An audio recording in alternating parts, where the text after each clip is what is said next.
देश का पहला एनकाउंटर या यूँ कहें कि मुंबई अंडरवर्ल्ड का पहला एनकाउंटर जो कि हुआ था मनोहर अर्जुन सुरवे उर्फ मन्या सुरवे का। दोस्तों, कैसे एक बीएससी केमिस्ट्री में 78% लाने वाला मनोहर अर्जुन सुरवे मुंबई का सबसे खतरनाक, most dreaded, most dangerous gangster बन जाता है मन्या सुरवे। ये इसके बारे में आज हम पूरी कहानी आपको सुनाने वाले हैं। और एक ऐसा गैंगस्टर जो कि काफ़ी ज़्यादा इस तरह से पढ़ा लिखा था, जो अपने क्राइम को करने से पहले एक नॉवल पढ़ता था, जेम्स हेडली चेस की एक नॉवल पढ़ के उसमें से क्राइम करता था देख कर। 2 बार पकड़ा भी गया, जेल गया, लेकिन फिर वहाँ से भागा कैसे ये भी आपको पता चलेगा। और साथ ही साथ में एक सबसे रहस्यमयी जो चीज़ इस केस के साथ जुड़ी हुई है, इस पूरे एनकाउंटर के साथ, कि एनकाउंटर हुआ, मुंबई पुलिस ने किया, ये सबको पता है, लेकिन मुंबई पुलिस के पास ये खबर कहाँ से आई थी? क्या ये किसी गैंगस्टर से आई थी? क्या ये किसी पुराने बाहुबली से आई थी? क्या ये किसी पॉलिटिशियन से आई थी या फिर किसी लड़की से आई थी? तो ये सारी चीज़ें आज आपको पता चलने वाली हैं। और एक ये ऐसा केस है जहाँ पे एक केस में 3 पुलिस ऑफिसर्स को गैलेंट्री मेडल मिला था। लेकिन गैलेंट्री मेडल मिलने से पहले जब ये साइटेशन गया एडिशनल कमिश्नर के पास, तो ऐसा क्यों था कि उन्होंने कहा कि ये सब कुछ बकवास है, ये सब कुछ बेकार है। आज आपको सब कुछ पता चलने वाला है मनोहर अर्जुन सुरवे उर्फ मन्या सुरवे के एनकाउंटर के बारे में, यानी कि शूट आउट एट वडाला के बारे में। तो इस पूरी वीडियो को पूरा ज़रूर देखिएगा। जो भी आपकी क्वेरीज हैं, सवाल हैं, आप मुझसे मेरे सोशल मीडिया हैंडल्स पर जुड़ सकते हैं, वहाँ पे आप अपने सवाल पूछ सकते हैं। शुरुआत करते हैं आज के इस वीडियो की।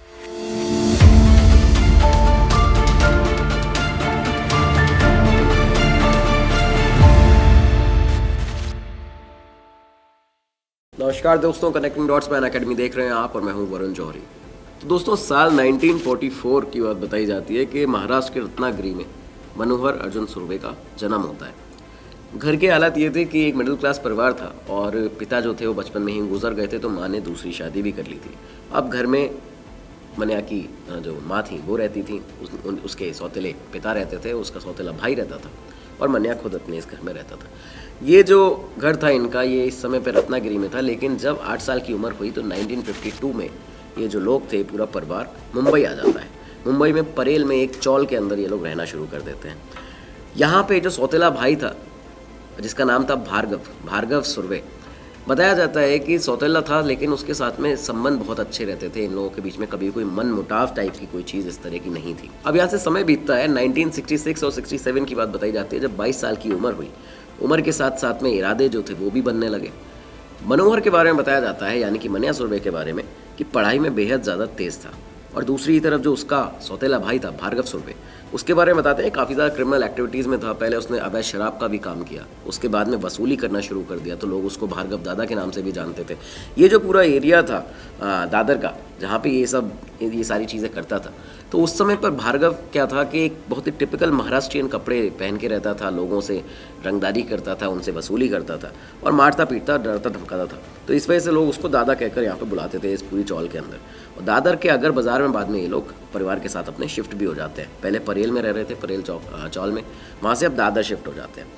भार्गव इस समय तक पूरे घर का खर्चा उठा रहा था और मन्या के लिए, जो उसका एक तरह सौतेला भाई था लेकिन फिर भी उसके लिए यहाँ पे कीर्ति कॉलेज में उसने दादर के अंदर मन्या का बीएससी केमिस्ट्री में एडमिशन करा दिया। ये चाहता था कि हमेशा से कि मन्या आगे पढ़े। वो खुद से क्रिमिनल एक्टिविटीज़ में था, लेकिन मन्या को हमेशा उसने आगे पढ़ने के लिए प्रेरित किया, उत्साहित किया। मन्या सुरवे ने भी काफ़ी ज़्यादा अच्छे मार्क्स ला कर हर साल बीएससी केमिस्ट्री में अपना जो एक हुनर था वो दिखाया। पढ़ाई में काफ़ी ज़्यादा तेज़ था और जो उसका आखिरी साल था, बताया जाता है कि 78% मार्क्स उसने हासिल यहाँ पे किए थे। 78% मार्क्स उसके आए थे। अब मन्या जो था इस समय पे, वो कभी भी गलत आदतों में या किसी गलत काम में नहीं था, यानी कि जो इलीगल एक्टिविटीज़ जो उसका बड़ा भाई करता था, लेकिन हर बार उसे दादर पुलिस स्टेशन का एक जो इंस्पेक्टर था जिसका नाम था दाबोलकर हर बार उसे उसके घर से उठा के ले जाता था। अब एक शरीफ लड़का, उसको उसके घर से सिर्फ इसलिए उठा के ले जाया जाता था क्योंकि उसका बड़ा भाई क्रिमिनल एक्टिविटीज़ में इन्वॉल्व है, क्योंकि वो इलीगल एक्टिविटीज़ करता है। तो यहाँ से हर बार उसको ले जाया जाता पुलिस स्टेशन, वहाँ पे जाके मारा पीटा जाता था। लेकिन इसी बीच में एक कुछ ऐसा होने वाला था जब असल में मन्या सुरवे की जो ज़िंदगी थी वो ऊपर से नीचे तक पूरी बदल जाने वाली थी। यहाँ से 2 साल निकलते हैं। साल 1969 की बात बताई जाती है कि मुंबई के प्रभा देवी इलाके में मन्या के बड़े भाई भार्गव का एक व्यापारी से झगड़ा होता है। अब ये झगड़ा इसलिए हुआ था क्योंकि उस व्यापारी ने भार्गव से 50,000 रुपये लिए हुए थे, जो कि वो लौटा नहीं पा रहा था। इस मुद्दे के चलते भार्गव सुरवे ने हॉकी से और डंडों से यहाँ पे उस व्यापारी की बीच बाजार में पिटाई की और जिसकी वजह से उसके कुछ गंभीर चोटें आई, जिसकी वजह से उस व्यापारी की यहाँ पे मौत हो जाती है। अब ये मामला जो था वो बड़ा होने लगा था। क्यों? क्योंकि यहाँ पे जो बाकी व्यापारी थे उस पूरे इलाके के, प्रभादेवी इलाके के, उन लोगों ने हड़ताल कर दी। वो लोग हड़ताल पर बैठ चुके थे और जब ये सब चीज़ें हुई तो पुलिस के ऊपर भी दबाव पड़ा और इसी दबाव के चलते मन्या सुर्वे को भी भार्गव के साथ में अरेस्ट कर लिया जाता है। दादर पुलिस स्टेशन इन दोनों को ही ले जाया जाता है। मन्या को क्यों अरेस्ट किया गया था? क्योंकि मौकाए वारदात पर मन्या भी मौजूद था जब उस व्यापारी की मौत हुई, जब भार्गव उसको मार रहा था। तो बताया जाता है कि वहाँ पे मन्या मौजूद था। अब ये नहीं पता है कि उसने भी उस व्यापारी के ऊपर हाथ उठाया था या नहीं, लेकिन वहाँ पे वो मौजूद था, इसकी वजह से उसको गिरफ्तार कर लिया जाता है। कोर्ट में पेशी हुई, मन्या सुर्वे गिरफ्तार हुआ, भार्गव गिरफ्तार हुआ। बताया जाता है कि जस्टिस गुप्ते के सामने जब मन्या को एक जो सज़ा सुनाई गई थी, मन्या और भार्गव सुर्वे को, उसके भाई को, जज के सामने मन्या सुर्वे ने पहली बार एक ऐसा शख्स, जो एक ऐसा लड़का जो कि पढ़ाई में बहुत ज़्यादा था, जो कभी भी इलीगल एक्टिविटीज़ में, क्रिमिनल एक्टिविटीज़ में नहीं था, वो इतना ज़्यादा आक्रोशित हो गया था, इतना ज़्यादा गुस्से में आ गया था कि उसने जज के सामने इंस्पेक्टर दाभोलकर को, जो लगातार पिछले 2 साल से उसको हर बार गिरफ्तार करके ले जाता था, इस बार भी उसी ने गिरफ्तार किया था, उसे जान से मारने की धमकी दे दी थी। अब यहाँ पे ये सारी चीज़ें चलती हैं। पुणे की येरवाड़ा जेल में पहले इसको भेजा जाता है, मन्या सुर्वे को, उसके भाई को। काफ़ी सारे क्रिमिनल्स येरवाड़ा जेल में मन्या को मिलते हैं। इनमें से एक उसका दोस्त बनता है जिसका नाम था शेख मुनीर। शेख मुनीर नाम का एक बहुत ही ज़्यादा खतरनाक गैंगस्टर था। काफ़ी ज़्यादा उसका मुंबई में नाम भी था उस समय पर, कि माना जाता था कि ये जो है ये बहुत ही बड़ा मर्डर है, एक तरह से कातिल टाइप का आदमी है। तो ये चीज़ें बताई जाती हैं। शेख मुनीर की जो सज़ा थी वो मन्या से पहले ही ख़त्म होने वाली थी और मन्या की सज़ा में भी ख़त्म होने में करीबन बताते हैं 1.5 साल का समय बचा था और ये साल आता है 1977। 1977 सज़ा ख़त्म होने वाली थी 1.5 साल में, लेकिन फिर भी मुनीर और मन्या सुर्वे एक प्लान बनाते हैं और प्लान ये था कि भूख हड़ताल पर बैठा जाएगा जेल के अंदर और भूख हड़ताल पर बैठने के बाद जब तबीयत बिगड़ेगी, हॉस्पिटल ले जाया जाएगा, तो वहाँ से भाग जाएंगे, वहाँ से पुलिस के ऊपर हमला करके भाग निकला जाएगा। ये पूरा प्लान बनाया जाता है। अब इस बीच में क्या था कि ये जिस तरह का प्लान था उसी तरह से किया गया। दोस्तों, इस वीडियो में आगे बढ़ने से पहले आपको एक ज़रूरी अनाउंसमेंट बताना चाहते हैं, सूचना देना चाहते हैं। देखिए, अनअकैडमी भारत का बेस्ट एजुकेशन प्लेटफॉर्म अब सिर्फ ऑनलाइन ही नहीं, ऑफलाइन भी अवेलेबल है। ऑफलाइन सेंटर्स आपके दिल्ली के अंदर करोल बाग में, ओल्ड राजेंद्र नगर में, मुखर्जी नगर में अवेलेबल है। उत्तर प्रदेश में प्रयागराज के सिविल लाइन्स में अवेलेबल है और इन सेंटर्स पर आपको इंडिया के बेस्ट एजुकेटर्स, टॉप एजुकेटर्स से पढ़ने का मौका मिल जाता है। बैचेस जो है वो स्टार्ट होने वाले हैं। बैचेस के बारे में समझ लीजिए। करोल बाग में जो सेंटर है वहाँ पे बैचेस 30 जुलाई से स्टार्ट होने वाले हैं, तो जल्दी जाके अपना एनरोल करिए। मुखर्जी नगर सेंटर पर 29 जुलाई से बैच स्टार्ट होने वाले हैं। यहाँ पे आपको 35% डिस्काउंट भी मिल रहा है, तो आपको जल्दी ही एनरोल कर लेना चाहिए। और अगर आप उत्तर प्रदेश में हैं, प्रयागराज में हैं, तो सिविल लाइन्स में जाइए और वहाँ पे ऑफलाइन जो सेंटर है वो 6 अगस्त से शुरू होने वाला है वहाँ पे बैचेस। और इस प्रयागराज सेंटर पर यूपी PSC के जो बैचेस हैं वो भी अवेलेबल है आपको हिंदी और इंग्लिश भाषा दोनों में। तो यहाँ पे आपको जाना चाहिए क्योंकि काफ़ी सारे एडवांटेजेस आपको मिल जाते हैं। देखिए, डेडिकेटेड CSET और ऐसे राइटिंग क्लासेस मिल जाती हैं, 360 डिग्री करंट अफेयर्स कवरेज मिल जाता है with monthly magazine, 1-to-1 mentorship मिल जाती है और कवरेज मिल जाता है आपको ओवरऑल पूरी तरह से GS का भी। साथ ही में डाउट सॉल्विंग सेशंस भी आपके लिए अवेलेबल होते हैं। तो काफ़ी सारे एडवांटेजेस के साथ में अनअकैडमी आपके लिए भारत के टॉप एजुकेटर्स के साथ ये बैचेस लेकर आया है। जल्दी से जल्दी इसको एनरोल करिए। देखिए, देर मत करिएगा। नीचे इस वीडियो के अंदर जो आपको लिंक दिया हुआ है डिस्क्रिप्शन बॉक्स में, वहाँ पे जाके क्लिक करिए। अपनी आप जैसे डिटेल्स फिल करेंगे तो आप यहाँ पे अपनी तैयारी को बहुत ही एक नया आयाम भी देने वाले हैं और साथ ही साथ में अपनी तैयारी को मजबूत बनाने वाले हैं। भूख हड़ताल पर मन्या सुर्वे यहाँ पे जेल में बैठ जाता है। 1.5 साल पहले ही अपनी जो उसकी सज़ा ख़त्म होने वाली थी उसके 20 किलोग्राम वज़न कम हो जाता है अचानक। लगातार खाना छोड़ दिया जेल के अंदर, पीना छोड़ दिया, पानी वानी सब कुछ नहीं खाता था और इस वजह से तबीयत ज़्यादा ख़राब हो गई। 20 किलोग्राम वज़न कम हुआ तो पुणे के ससून हॉस्पिटल में इसको भर्ती करवा दिया जाता है। जैसे एडमिट करा दिया जाता है यहाँ पे, 2 दिन के अंदर ही जो इसके दोनों करीबी दोस्त थे, एक तो बाज्या पाटिल जिसका नाम था, बाजीराव बाज्या पाटिल जिसको कहते थे, और दूसरा शेख मुनीर जो इसको जेल में मिला था, ये दोनों हॉस्पिटल पहुंचते हैं, पुलिस के ऊपर हमला करते हैं और यहाँ से मन्या सुर्वे को हॉस्पिटल से भगा के ले जाया जाता है। अब ये पहली बार था जब मन्या जेल से भागा था। इस बार जब ये पहली बार जेल से भागा तो इसके बाद देखिए इसने बाहर आके अपना गैंग कैसे बनाया। पुलिस यहाँ पर मन्या को ढूंढ रही थी पुणे में, येरवाड़ा जेल के आसपास, कि ये कहाँ भागा है, लेकिन मन्या आ चुका था इस समय मुंबई आता है। शेख मुनीर जिसने इसको भगाया था, साथ में बाज्या, इन दोनों के साथ मिलकर अपना गैंग बनाना शुरू किया। सबसे पहले इन्होंने एक मधु भाई नाम का एक शख्स था जो कि बहुत बड़ा एक क्रिमिनल हुआ करता था, जो जेल में भी मिला था, उसको अपने साथ में लिया, उसके टच में आया और उसके साथ ही एक बंदूक, एक रिवॉल्वर होती थी मधु भाई के पास में, वो रिवॉल्वर यहाँ पे मन्या सुर्वे ने भी ले ली। इसी तरह की एक और नई रिवॉल्वर खरीद ली। फिर इनको एक और इनका साथी मिलता है जो कि पुर्तगेज़ी चर्च के पास मुंबई के अंदर, वो वहाँ पे रहता था और साथ में इसकी गाड़ी चलाता था। तो अब ये करीबन 5 लोगों का इनका ग्रुप बना और ये 5 लोगों का ग्रुप बाद में मुंबई पुलिस की नाक में दम करने वाला था। यहाँ से इनका गैंग बन चुका था एक तरह से। पहली इन्होंने जो वारदात की है इस पूरे गैंग ने मन्या के, ये एक छीना झपटी की वारदात थी और ये आप समय देखिए कि 1977 की बात है, जब एक छीना झपटी की वारदात हुई थी 5,700 रुपये की। ये इन्होंने एक शख्स से यहाँ पर पैसे छुड़ाए और इसी के साथ ही मन्या ने एक और काम शुरू किया था कि जो दाभोलकर जो इंस्पेक्टर था दादर पुलिस स्टेशन का, जो लगातार मन्या को पहले अरेस्ट भी किया था फिर जेल भी भेजा था, उससे उसे बहुत ज़्यादा नफरत हो चुकी थी मन्या सुरभि को। तो जेल से छूटने के बाद जेल से भागे हुए मन्या ने लगातार दाभोलकर को परेशान करना शुरू कर दिया था। उसको धमकी भरे फ़ोन यहाँ से करता था लगातार, उसके पास धमकी भरे मैसेज पहुँचाता था। और ये सब चीज़ें जब चलती रहीं तो दाभोलकर बताते हैं कि इतना परेशान हो गया था कि वो दिल्ली भाग आया था, अपनी बेटी के घर पर आके वो रहने लगा था यहाँ पर। वो वापस उसने अपनी नौकरी छोड़ दी, अपना हुलिया पूरा बदल लिया था। तो ये सारी चीज़ें यहाँ से चलती हैं।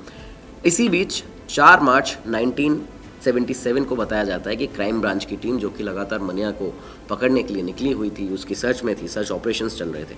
इसी बीच में ये टीम मन्या सुरभि को पकड़ ली थी एक बार फिर से। अब ये दूसरी बार पकड़ा गया, फिर से येरवड़ा जेल भेजा जाता है। इस समय उसको एक सुहास नाम का वहाँ पे एक पोट्या भाई करके एक जो क्रिमिनल था वो मिलता है और उससे मन्या सुरभि की काफ़ी ज़्यादा लड़ाई हो जाती है। अब ये लड़ाई होती है यहाँ पे, अब या तो इंटेंशनली लड़ाई की गई थी क्योंकि शिफ्ट किया जाए रत्नागिरी जेल में मन्या सुरभि को। तो यहाँ से जब ये लड़ाई इन दोनों के बीच में होना जेल के अंदर येरवड़ा जेल में शुरू हो चुकी थी, तो मन्या सुरभि को रत्नागिरी जेल भेज दिया जाता है। यहाँ पे अब वो फिर से वही प्लान अपनाता है जो प्लान पहले से बना हुआ था इसके पूरे गैंग के साथ में। फिर से भूख हड़ताल पर बैठता है, लोकल हॉस्पिटल में एडमिट कराया जाता है और 14 नवंबर 1979 को मन्या सुरभि दूसरी बार सेम प्लान के साथ जेल से भाग जाता है। अब यहाँ से बढ़ना शुरू हुआ मन्या सुरभि का आतंक। देखिए अभी तक वो अगर देखा जाए पहली बार से लेकर दूसरी बार तक 9 साल करीबन जेल में यहाँ पे रह चुका था। पूरी तरह से उसने अपना हुलिया बदल लिया था। मतलब पहले जो वो एक स्टूडेंट हुआ करता था, जिसने 78% मार्क्स के साथ अपने मार्क्स अर्जित किए थे यहाँ पे बीएससी केमिस्ट्री में, अब वो एक तरह से पूरा गुंडा दिखता था। उसने अपनी पूरी हुलिया, अपना बॉडी, अपना लाइफस्टाइल, पूरा सब कुछ ही बदल लिया था। पहला मर्डर किया यहाँ पे जेल से निकलने के बाद दूसरी बार शेख मुनीर के एक बहुत ही जानी दुश्मन का, जिसका नाम था शेख अजीज़। पहला मर्डर मन्या सुरभि ने उसका किया था।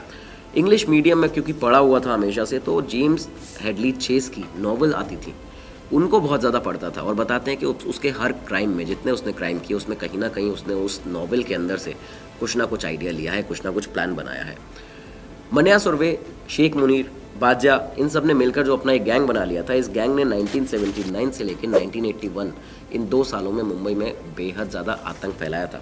ये किस तरह से हुआ था कि यहाँ पे इतना ज़्यादा आतंक हो गया था इनका कि उस समय के जितने बाकी जो 1-2 अलग अलग गैंग चलते थे, अशोक जोशी का गैंग तो बाद में आया है इसमें, जो पहले दाऊद इब्राहिम का गैंग हुआ करता था या जो बाकी पठान गैंग हुआ करते थे, वो भी मन्या सुरभि के इस नए गैंग के सामने खड़े नहीं रहते थे। वो लोग भी इनसे आके टकराते नहीं थे। ये सारी चीज़ें इस तरह से ये 2 सालों के बीच में ही इसने अपना इतना बड़ा एक क्राइम करियर जो था उसको बना लिया था।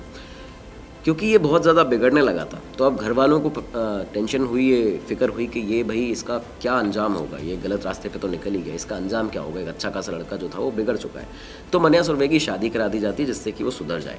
घर वालों ने शादी कराई, उसके 2 बच्चे भी हुए, लेकिन माँ बाप के साथ में वो रहता था, पर फिर भी ये जो बुरी आदतें थी वो उसकी छूटने नहीं वाली थी और वो कभी सुधरने नहीं वाला था। मन्या सुरभि ने इस दौरान में, इन 2 सालों के बीच में, बैंक में डकैती डाली, लोगों से एक्सटॉर्शन किया, किडनैपिंग की, तमाम सारे मर्डर्स किए। किसी को भी उसने यहाँ पे नहीं छोड़ा था। कैश वैन्स को लूटा उसने, कैश वैन को लूटा, चलती वैन्स को लूटा, जहाँ पे जिनमें कैश जा रहा होता था।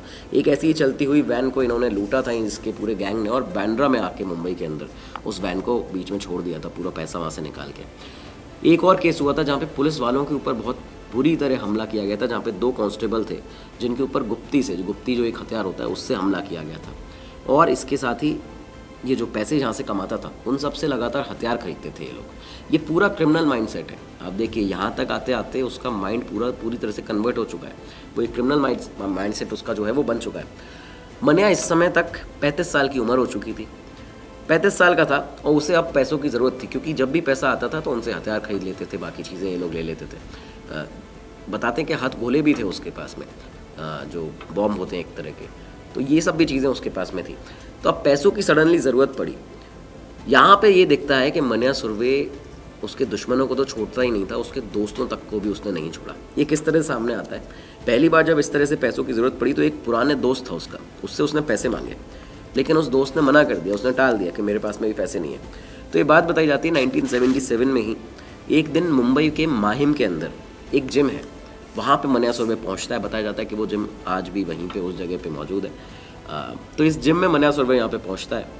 शाम का करीबन 6 बजे का वक्त था। जैसे ही जिम के अंदर घुसा तो बाकी सारे जो लोग वर्कआउट कर रहे थे वो उसकी पर्सनालिटी को देख के एक तरह से उसकी तरफ देखने लगे, क्योंकि काफ़ी अच्छी कदकाठी थी और शानदार पर्सनालिटी उसने अपनी जेल में बना ली थी। फेस वाइज लोग उसको ज़्यादा जानते नहीं थे, लेकिन हाँ ये पता था कि ये बहुत ही ड्रेडेड टाइप का, एक खुकार टाइप का डेंजरस बंदा है, एक शख्स है। तो अब यहाँ पे जब ये उस जिम में एंटर करता है, उसने उस समय बताते हैं कि चेक टी शर्ट पहनी हुई थी, जो उसकी जो बाइसेप्स हैं उन पर बहुत ज़्यादा टाइट आ रही थी, उसके साथ में एक पैंट पहन रखा था। जिम में एंटर करने के बाद वो सीधे एक बेंच प्रेस वाली जगह पे जाता है, जहाँ पे एक शख्स बैठा था जिसका नाम था पाटिल। और पाटिल को देखता है, उसके पास में जाता है, अपनी पॉकेट से, अपने जेब से रिवॉल्वर निकालता है और पाटिल के दोनों थाइज़ में, दोनों जांघों में एक एक गोली मार देता है।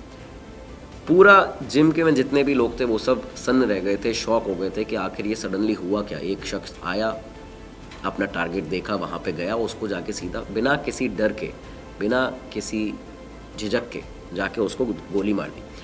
पाटिल जो था वो असल में मन्या सुरभि का दोस्त था, एक बहुत पुराना दोस्त था, उसका करीबी दोस्त हुआ करता था, लेकिन पैसे देने से मना कर दिया था, इसलिए मन्या सुरभि ने ये कांड यहाँ पे किया था इस जिम में जाके माहिम के अंदर। और किसी की हिम्मत नहीं हुई कि वो कोई उसको रोक ले, वो चुपचाप आया, अपना काम किया और वहाँ से निकल गया। ये सारी चीज़ें यहाँ पे बताई जाती हैं मन्या सुरभि को, जो बहुत ज़्यादा खूंखार बना देती हैं। ऐसा ही उसने अपने एक और दोस्त के साथ भी किया था। मन्या सुरभि का एक और दोस्त हुआ करते थे, मस्ताकर। मस्ताकर से उसने पैसे मांगे, जब पैसे उसके पास ख़त्म हो गए, उन्होंने भी देने से इनकार कर दिया। तो मस्ताकर के बारे में बताते हैं कि कीर्ति कॉलेज में जब ये लोग बीएससी केमिस्ट्री कर रहे थे तो उस समय पे मस्ताकर क्लासमेट थे मन्या सुरभि के। मन्या सुरभि ने क्या किया कि उनकी एक ट्रैवल एजेंसी चलती थी, वो अपने घर पे आए हुए थे और घर पे ये घुस जाता है मुनीर के साथ में, बादशाह के साथ में।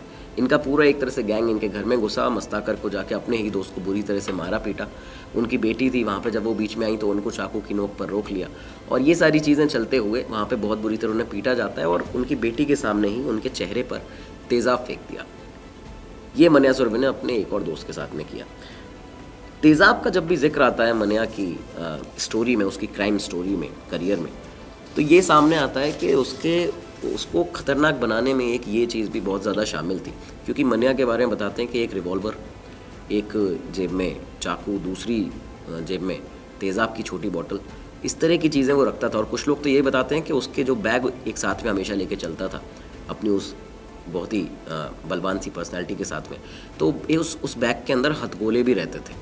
तो ये चीज़ें बताई जाती हैं कि एक ऐसा गैंगस्टर आया था जिसने सभी गैंग्स को चुप करके रख दिया था। अब यहाँ से अगला साल आता है 1980 आ चुका है।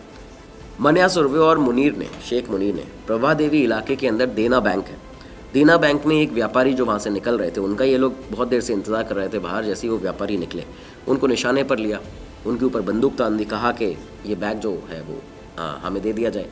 उस बैग में 2 लाख रुपए थे। व्यापारी ने इनको देने के बजाय उस बैग को अंदर देना बैंक की तरफ ही फेंक दिया। इन दोनों ने यहाँ पे जाके व्यापारी के ऊपर लगातार फायरिंग की और जाके बैंक से वो पैसे लेते हैं, उठाते हैं उस बैग को और यहाँ से भाग जाते हैं, फरार हो जाते हैं। इसी साल में माटुंगा इलाके में भी इन्होंने एक और घटना की थी। 7 लाख रुपए जा रहे थे एक एम्बेसडर कार में, उस एम्बेसडर कार को इन्होंने यहाँ पे लूट लिया था। ये सारी चीज़ें लगातार चल रही थी। इसी बीच में पॉलिटिशियन से भी, नेताओं से भी मन्या सुरभि काफ़ी ज़्यादा कहा जाए कि उनके सामने अड़ने लगा था, अपनी जो धाक थी वो उनको भी दिखाने लगा था। एक बहुत बड़े पॉलिटिशियन थे महाराष्ट्र के, बाद में बताया जाता है कि सीएम भी बने हैं, ये बात भी सामने प्रूफ में आती है, साफ तौर पर जाहिर है। एक बहुत बड़े पॉलिटिशियन थे, रेस्टोरेंट चलाते थे, उनका एक रेस्टोरेंट था बहुत बड़ा। तो ये जो रेस्टोरेंट था ये बेसिकली सिद्धि विनायक मंदिर के इलाके में था, मुंबई के अंदर। ग्राउंड फ्लोर पर रेस्टोरेंट हुआ करता था और ऊपर सेकंड फ्लोर पर कुछ महाराष्ट्रियन लोग रहते थे, वहाँ पर रहने की उनकी जगह बनाई हुई थी। अब इन पॉलिटिशियन ने क्या किया, इन नेताजी ने क्या किया कि रीडेवलपमेंट के नाम पर कि हम यहाँ पे ये जो आप ऊपर रह रहे हैं इस जगह पे रीडेवलपमेंट के नाम पर उन सभी लोगों को कहा कि आप लोग यहाँ से छोड़कर अपने घर कहीं और चले जाइए और यहाँ पे हम कुछ और बनाना चाहते हैं और इसके एवज में हम आपको कुछ रुपए देंगे और बाकी आपका रहने करने का इंतज़ाम कर देंगे। अब जो लोग थे वो वहाँ से जाना नहीं चाहते थे, वो वहाँ से कहीं भी निकलना नहीं चाहते थे। तो बेसिकली चौल खाली करने के लिए यहाँ पे कह रहे थे उन लोगों से। सारे पुलिस वाले, सारे नेता मंत्री, सिस्टम पूरा उस पॉलिटिशियन के साथ में था। लेकिन यहाँ पे मन्या सुरवे सामने आके खड़ा हो जाता है। जब उन लोगों ने मन्या से मदद मांगी, मन्या सुरवे सामने आके खड़ा हुआ और उसने एक ऐसी शर्त रखी जो कि पॉसिबल नहीं थी उस समय पे उन पॉलिटिशियन के लिए भी। उसने कहा कि चौल तो मैं किसी को खाली नहीं करने दूंगा और ना ही कोई करवा सकता है इन लोगों से चौल खाली। आप यहाँ पे अगर ये चाहते हैं कि ये यहाँ से अपने घर को शिफ्ट करें तो 5-5 करोड़ हर शख्स को यहाँ पे दे दीजिए। ये यहाँ पे उसने जब ये अपनी शर्त रखी थी तो इसको जाहिर सी बात है वो पॉलिटिशियन पूरा नहीं करने वाले थे और इसी के साथ ये मुद्दा रफा दफा हो जाता है। लोगों का बहुत ज़्यादा प्रिय होता जा रहा था एक तरह से मन्या सुरवे उस पूरी महाराष्ट्रियन कम्युनिटी के अंदर। और ये पूरा एरिया जो था जिसमें माटुंगा का इलाका हो गया, प्रभा देवी का, दादर का इलाका हो गया, तो यहाँ पे मन्या सुरवे की एक तरह तूती बोलने लगी थी। बताया जाता है कि दाऊद इब्राहिम वगैरह के जितने भी लोगों के जो और गैंग थे वो भी वहाँ पे काम नहीं कर पाते थे उसकी वजह से। तो ये सारी चीज़ें चलती हैं। जुलाई 1980 आ जाता है। जुलाई 1980 में पठान गैंग और दाऊद इब्राहिम गैंग, दो ऐसे गैंग हुआ करते हैं जो कि स्मगलिंग का धंधा भी करते थे, अवैध शराब का धंधा करते थे। आपको हमने बाकी एपिसोड्स में भी इनके बारे में बताया, क्राइम सीरीज़ में। तो ये जो गैंग हुआ करते थे इनके बीच में सुलह हुई थी, जो सुलह कराई थी करीम लाला ने, हाजी मस्तान ने। तो यहाँ पे जो सुलह हुई थी, कुरान पाक पर इन्होंने हाथ रख के कसम खाई थी और ये कहा था कि हम एक दूसरे के जो मसले हैं उनमें नहीं आएंगे, एक दूसरे को नहीं मारेंगे। लेकिन यहाँ पे ये सुलह टूटती है। 7 महीने बाद ही इस सुलह के इन्होंने इस सुलह को तोड़ा था। पठानों ने एक प्लान बनाया था कि दाऊद इब्राहिम के भाई, बड़े भाई साबिर इब्राहिम कासकर की हत्या की जाएगी, उसको मारा जाएगा और इसके लिए मन्या सुरवे को चुना जाता है। ये बातें कई लोग कहते हैं कि मन्या सुरवे उसमें नहीं था, वहाँ पे कुछ और लोग थे, अलग लोग थे। लेकिन जो ओवरऑल सारी चीज़ें सामने आती हैं, बताई जाती हैं, वो यही है कि मन्या सुरवे को यहाँ पे चुना जाता है और पूरी तैयारी की जाती है। किस तरह से? क्योंकि मन्या सुरवे के बारे में पता था कि वो अपनी एक एक प्लान को पढ़ लिख कर करता है। वो पढ़ता है, जेम्स हेडली चेस की उसने नॉवल है उसके पास, वहाँ पे उससे पढ़ता था, वहाँ से अपना प्लान बनाता था। तो एक ऐसा एक प्लान बनाया जाता है और 12 फरवरी 1981 का वो दिन था जब रात के 1 बजे की बात है। पूरा प्लान मन्या सुरवे का बनाया हुआ था जब साबिर इब्राहिम कासकर अपनी गर्लफ्रेंड चित्रा के साथ में निकलता है और रात में जब ये लोग कार से जा रहे थे तो साबिर ने ये देखा, यानी कि दाऊद के बड़े भाई ने, दाऊद इब्राहिम के, कि उसके पीछे एक गाड़ी आ रही थी और वो गाड़ी पूरी शादी की जो सजी हुई गाड़ी होती है, एक वाइट एम्बेसडर कार थी जिस पे फूल मालाएं चढ़ी हुई थी, लगी हुई थी। तो इस तरह की एक गाड़ी आ रही थी और काली खिड़कियाँ थी, पूरी फूलों से सजी हुई गाड़ी थी। कार में मन्या सुरवे और पठान बंधु बैठे थे, सारे के सारे पठान जो गैंग के लोग थे वो लोग बैठे थे, मन्या सुरवे बैठा था। साबिर की गाड़ी जब प्रभा देवी इलाके में आके एक पेट्रोल पंप पर रुकती है तो ये बताया जाता है कि सिद्धि विनायक के आसपास का पूरा इलाका था। वहाँ पे जाके जब ये गाड़ी रुकती है, पीछे से शादी वाली गाड़ी भी आके उसी जगह पे रुक जाती है और उसमें से निकलते हैं मन्या सुरवे, पठान भाई। ये सारे जितने भी लोग निकले इन्होंने अंधाधुंध फायरिंग करके और बहुत ही बुरी तरह से हत्या की थी यहाँ पे दाऊद इब्राहिम के बड़े भाई की, साबिर इब्राहिम कासकर की, और तमाम सारी गोलियों से उसे छलनी कर दिया था, भून दिया था। जितने भी अपराध थे, ये एक तो ये जो इंसिडेंट हुआ था इसने पूरे अंडरवर्ल्ड को बदल के रख दिया था। क्योंकि बताया जाता है कि दाऊद इब्राहिम इतना ज़्यादा जो ड्रेडेड, डेंजरस बना वो अपने इसी इंसिडेंट के बाद में, ये जो दिन था 1981 में जब उसके बड़े भाई की हत्या हुई थी, इसी के बाद वो इतना ज़्यादा खुखार, एक तरह से डेंजरस जो था वो बन गया था। मन्या सुरवे के जितने अपराध हुए हैं उसने इसी इलाके में किया। अगर आप देखें तो ज़्यादातर जितने उसके अपराध थे प्रभा देवी के इलाके में ही हुए। साबिर की हत्या भी उसने यहीं पे की। मन्या अब दाऊद, मुंबई पुलिस, इन सभी के लिए बहुत बड़ा एक कांटा बनता जा रहा था, एक तरह से उनके लिए खतरा बन चुका था। क्योंकि ऐसा गैंगस्टर अगर आगे बढ़ता जाता तो ना जाने आगे मुंबई के साथ क्या होता, आम जनता के साथ में क्या होता, उसके पास में किस तरह की पावर्स आ सकती थी। तो यहाँ पे इन लोगों के लिए खतरा बन चुका था। अब यहाँ से प्लानिंग की गई थी फाइनली कि आखिर मन्या सुरवे को ख़त्म कैसे किया जाए। तो अब यहाँ पे वो बात आ जाती है सामने कि रहस्य जिसके बारे में हमने आपको इंट्रोडक्शन में बताया था कि आखिर मन्या सुरवे की खबर मुंबई पुलिस को किसने दी थी कि वो इस दिन, इस समय, इस जगह पे होने वाला है। ये वहाँ पर आपको मिलेगा क्योंकि किसी ने भी मन्या को देखा नहीं था। पुलिस वालों का अगर माना जाए तो 69 में जब उन्होंने उसको पहली बार पकड़ा है, 67 में, 69 में, वो पहला उसका एक फाइल फ़ोटो था जो लिया गया था पुलिस स्टेशन में, जेल में, लेकिन उसके बाद से कभी किसी ने उसको देखा नहीं था। सिर्फ इक्का दुक्का कुछ पुलिस वाले थे जिन्होंने मन्या सुरभि को देखा था उसके इस पूरे क्राइम करियर में, जो वो 2 से 3 साल का टाइम रहा था जब उसने भारी क्राइम किए हैं यहाँ पे मुंबई के अंदर। तो अब इसमें अब कई सारी थ्योरीज चलती हैं कि आखिर खबर कैसे कैसे पहुँची है। पहली थ्योरी बताई जाती है वरदराजन थ्योरी। देखिए, वरदराजन मुदालियर जो कि बहुत ही पुराना एक अंडरवर्ल्ड डॉन जिसको कहा जाए हाजी मस्तान के, जिन्होंने मुंबई अंडरवर्ल्ड की शुरुआत की, उस दौर के जो लोग थे, तो वर्दा का बहुत ज़्यादा एक बड़ा नाम था मुंबई के अंदर। लेकिन अब ये जो उम्र आ चुकी थी, जब ये 1980 81 82 का जो दौर चल रहा था, जब मन्या सुरभि अपने पीक पर था, इस समय पर वरदराजन मुदालियर उतना ज़्यादा ताकतवर बचा नहीं था। उसके जो धंधे थे बाकी जो एक तरह से वो सेटल हो चुके थे, और अब हो सकता था कि वरदराजन को वो रिप्लेस किया जा सके। तो ये चीज़ यहाँ से सामने आती है। इस समय ये बताते हैं कि मुंबई के उस समय क्राइम ब्रांच के एक एसीपी हुआ करते थे, रणबीर लेखा। रणबीर लेखा वरदराजन के काफ़ी ज़्यादा क्लोज थे, उसके अच्छे संबंध थे उनसे। और रणबीर लेखा के बारे में यही बताते हैं कि उनकी लड़की की शादी में वरदराजन मुदालियर ने 365 टीवी गिफ्ट किए थे बारातियों को। तो ये भी चीज़ें सामने आती हैं कि इस तरह के इनके संबंध थे मुंबई पुलिस के, लेखा के और वरदराजन मुदालियर के। लेकिन माटुंगा का ये जो पूरा एरिया था मुंबई के अंदर, ये वरदराजन के अंडर में आता था, ये उसको पूरा कमांड करके रखता था। यहाँ पे एक फंक्शन हुआ और इस फंक्शन के अंदर मन्या सुरभि भी आया। बताया जाता है कि इस फंक्शन में वर्दा और मन्या सुरभि के बीच में लड़ाई हो गई थी, उनकी कहा सुनी हो गई थी, और मन्या ने कुछ ज़्यादा ही वरदराजन को बोल दिया था, कह सुन दिया था। यहाँ से वरदराजन ने सोचा था कि ये क्योंकि मेरा एरिया उसको भी कंट्रोल करने वाला है, प्रभा देवी माटुंगा यहीं पे ये पूरी वारदात कर रहा है, दूसरी चीज़ अब तो मेरे सामने भी आके बोलने लगा है। तो यहाँ से बताया जाता है कि उन्होंने एक प्लान बनाया था। ये प्लान इस तरह का था कि पहले उसको अपने करीब लाए, मन्या सुरभि को, वरदराजन मुदालियर, और ये जो पूरी इन्फॉर्मेशन थी ये लगातार देते रहते थे पुलिस में एक इंस्पेक्टर थे यशवंत बेड़े, उनको किस तरह से इन्फॉर्मेशन देते थे कि पहले उसको अपने करीब लाए। उसके बाद में मन्या की एक बताया था कि गर्लफ्रेंड हुआ करती थी, उसकी प्रेमिका थी विद्या नाम की। तो अब एक दिन की बात है जब विद्या और मन्या सुरभि खंडाला लोनावला जाने वाले थे, ये बताया जाता है, और मन्या सुरभि को यहाँ पे वरदराजन ने खुद अपनी एक गाड़ी दी थी और ये कहा था कि ये गाड़ी तुम्हें अंबेडकर कॉलेज के सामने वहाँ पे खड़ी मिलेगी और गाड़ी के अंदर चाबी भी लगी हुई है।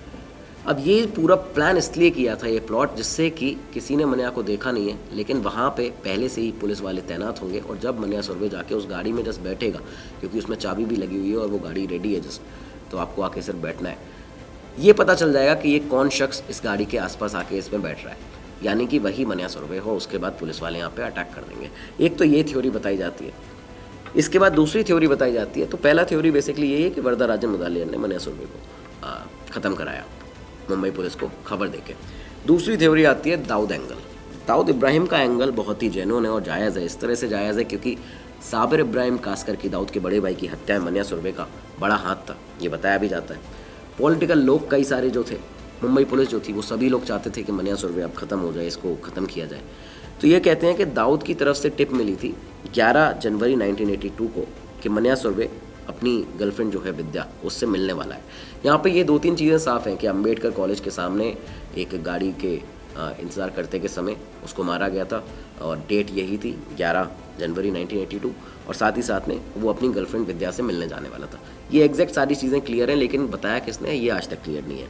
तो दाऊद का एंगल इस तरह से आता है कि दाऊद गैंग ने विद्या तक पहुँचने के लिए, यानी कि मन्या की जो प्रेमिका थी उस तक पहुँचने के लिए एक लड़की को डराया धमकाया था, और उस लड़की को डरा धमका के विद्या का दोस्त बनाया था।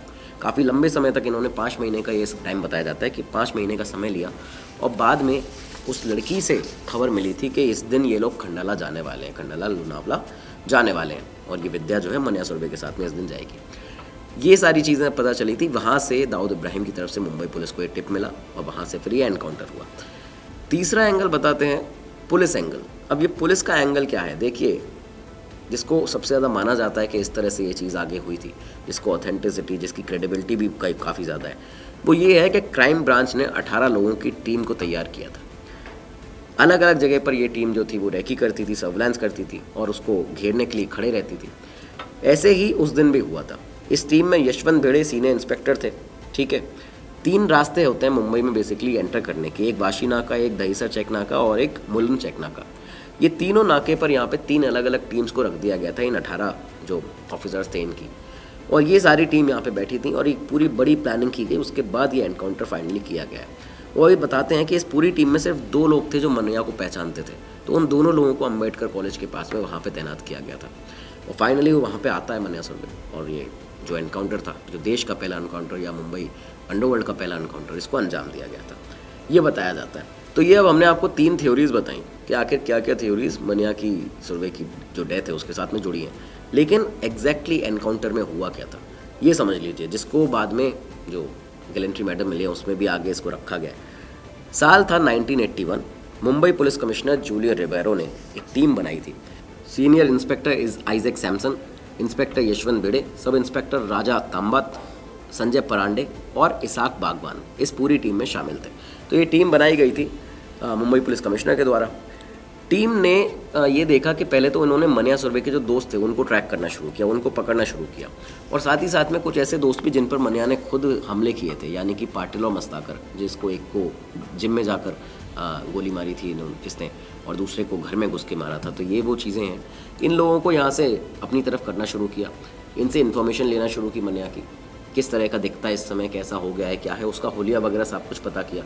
इसके अलावा जो मन्या सुरभि के अलग अलग गुर्गे थे, जो अलग अलग उसके गैंग के लोग थे, उनको पकड़ना शुरू किया, और जो जेल में थे उन लोगों से सुलह की कि अगर उसके बारे में जो भी खबर है वो अगर तुम देते रहोगे या दोगे तो तुम्हारी सज़ा माफ़ हो जाएगी। इस तरह की भी चीज़ें की मन्या सुरभि को पकड़ने के लिए, क्योंकि वो बहुत बड़ी चुनौती बना हुआ था पुलिस के लिए।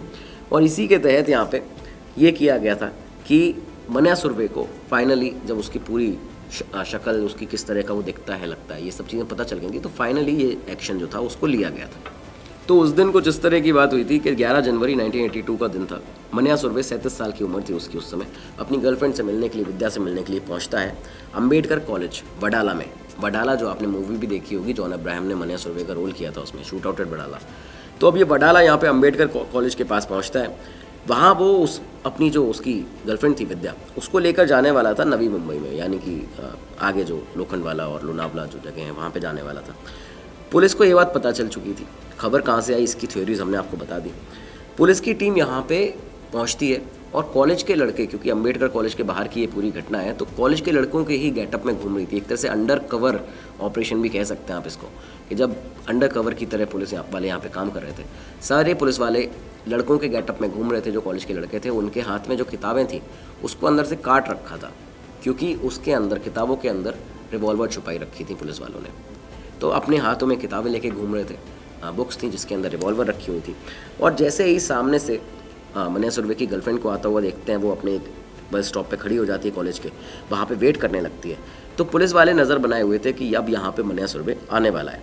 सुबह के करीबन 10:45 का ये समय बताया जाता है कि मन्या सुरभि फाइनली वहाँ पे आता है, टैक्सी से उतरता है, और टैक्सी से उतरते ही बस स्टॉप की तरफ वो कुछ कदम ही चला था कि फाइनली यहाँ पे जो 2 पुलिस ऑफिसर ऐसे थे जिन्होंने पहले उसको कभी देखा हुआ था, उन्होंने यहाँ पे पहचाना, बाकियों को इशारा किया, और जैसे ही इशारा मिलता है तो सारे पुलिस वालों ने मन्या सुरभि को घेर लिया था। जैसे ही उसे घेरा जाता है, मन्या सुरभि ने अपनी पिस्टल निकाली। वो समझ चुका था कि यहाँ पे कुछ गड़बड़ है। अपनी पिस्टल निकाली और सामने जो राजा तांबट थे और इसाक बागवान थे, उनके ऊपर अपनी पिस्टल तान दी।